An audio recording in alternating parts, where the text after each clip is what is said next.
Soulmom Talks was created as a space where women could rise, not by being perfect, but by being real. It's a place where stories are honored, voices are amplified, and we remember that when one mom heals, she gives permission for another to do the same. Every woman you'll hear from today has shown up with courage. They're committed to inner work, have stepped through fear, and said yes to being able to be seen, not just for themselves, but for those who need to hear their stories. These speakers didn't arrive here by accident. They chose growth, they chose elevation, they chose to rise into their truth, and today they're here to lift others as they rise. Each story you'll hear carries wisdom, vulnerability, and light. And as they elevate themselves on the stage, they're also here to inspire you to remember your own power.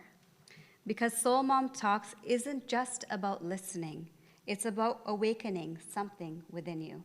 So we invite you to be present, to open your heart, to receive whatever message is meant for you today. Welcome to Soulmom Talks, where mothers rise, stories heal, and light is shared. Jaskirat Bajwa Dylan.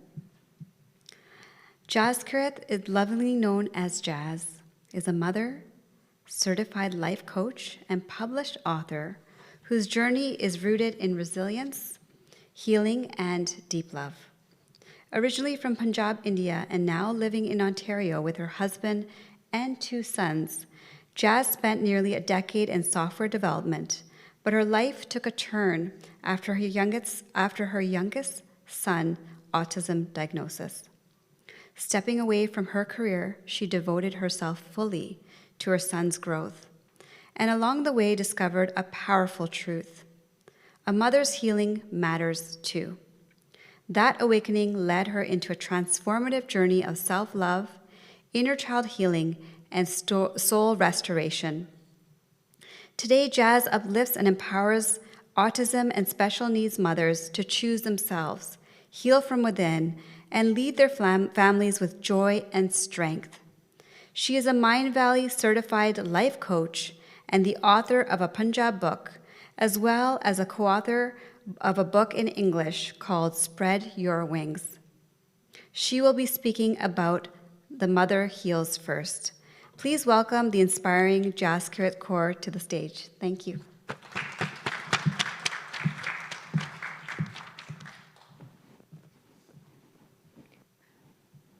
They say it takes a village to raise a child. But when you are raising a child with special needs, the village often feels quiet. What's left is the mother, regulating, advocating, holding it all together day after day. And somewhere along the way, the mother becomes the village.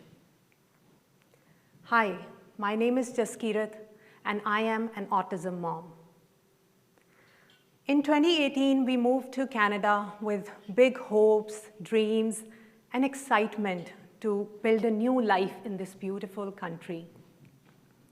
We were so busy in settling in, finding jobs, renting a house, getting health cards, driver licenses. But in this busyness, we missed something important. Our younger son, who was around 18 months at that time, was not saying any words. He was not responding to his name, and he was not making any eye contact. He would quietly sit in a corner for hours, staring into space, lost into his own world. We knew something was off. So we took him to the doctor, who further referred us to a development pediatrician. It was March 27 of 2019, just a few days after his 2nd birthday, when we got the diagnosis, autism. I didn't even know what this word meant at that time. So I had no roadmap, no guidance, no direction. I felt devastated and completely lost. So I did what many mothers do. I went into fixing mode. Every night after putting him to bed, I would sit in front of the computer and learn all about autism, therapies, strategies, anything that promised hope. I also connected with other autism parents and learned that everyone was trying something different. There were gluten-free diets, keto, homeopathy, naturopathy, speech therapy, occupational therapy. I tried almost everything over the span of next 2 years. But despite all my efforts, all I could see was my own mental health declining and very little progress in his development. I was exhausted. I started blaming myself. It must be my fault. I must have done something wrong in my pregnancy or at the time of delivery. Or maybe it's a past life karma. So I started praying endlessly. I would pray day and night to force God to change his decision and to forgive me. I was so consumed in worrying about my child's future that I totally ignored all other relationships in my life. My relationship with my husband, with my older son, with my friends, and most importantly, my relationship with myself. Life felt hard and lonely. The only good thing that happened around this time was that I started reading books. I was never a reader before that. But I was probably looking for answers in all these spiritual books now. The 2 books that I read that year changed the trajectory of my life. The first book, Dying to Be Me by Anita Moorjani, talks about importance of self-love and how you cannot pour from an empty cup. But being a woman, self-love was not even in my vocabulary. And I'm sure most of the women sitting here can relate to that. So this book made me pause and rethink. How is a sad, depressed, and constantly worrying mom doing any justice to the caregiving of her child? Doesn't my child need a happy and joyful mom who does not think of herself or her child as victims of life? So I knew I had to prioritize myself.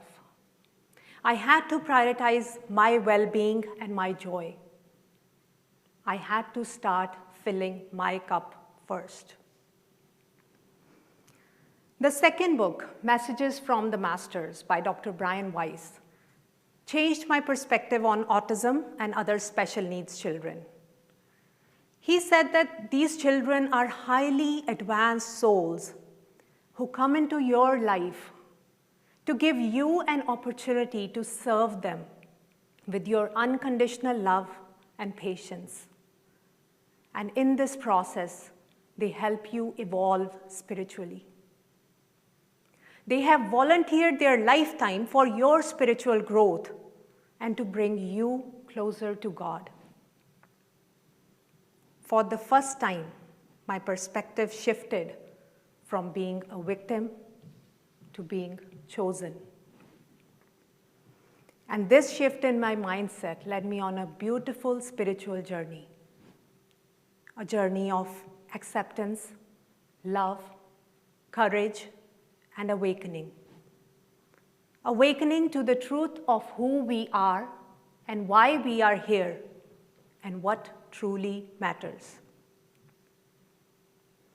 In the following years, I read more and more books, and I also explored some religious texts deeply. And I began to understand that everything in this universe is happening as per the divine will. And therefore, everything is happening for my highest good. So I surrendered. I surrendered to the divine plan. I felt the nudge to start writing books. I wanted to tell the world, especially these special needs moms, that your children are not a burden. They are not broken. They're not to be fixed, but accepted and loved. They are here for a bigger purpose, and so are you.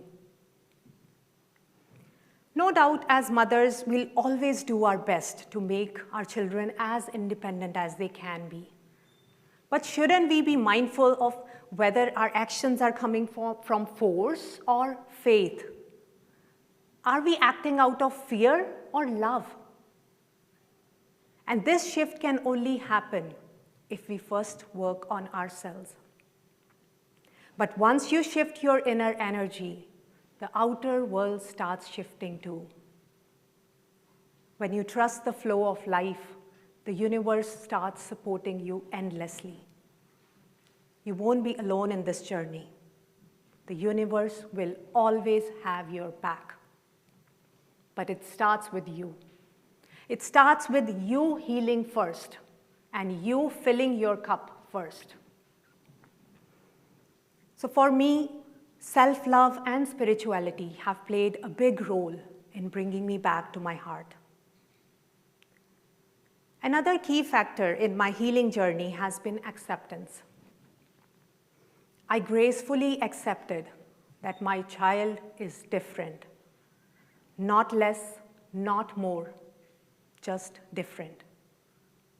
So I stopped comparing his development to neurotypical children. I knew that his timeline to achieve all these development milestones will be different. And he'll be the one who gets to decide this timeline. My role is to support him and love him unconditionally and walk beside him while he carves his own unique path. And he's doing it beautifully. He's turning 9 next month, and just recently he has started going to school without diapers for the first time. And I am so proud of him. So, if you are a mother who has lost her identity in caregiving, who does not even remember what her dreams, passions, and hobbies were, who is so hyper-focused on her child that she has become invisible to herself, then let me remind you that your identity does not begin and end with motherhood. You are much more than that. You are this expansive being who is on its own spiritual journey. You don't have to abandon yourselves for your kids to flourish, and you don't have to neglect your own needs to fulfill your child's needs. Remember, the best gift that you can give to your child is your own healing, because only a healed mom can heal her children. The mother heals first. Thank you.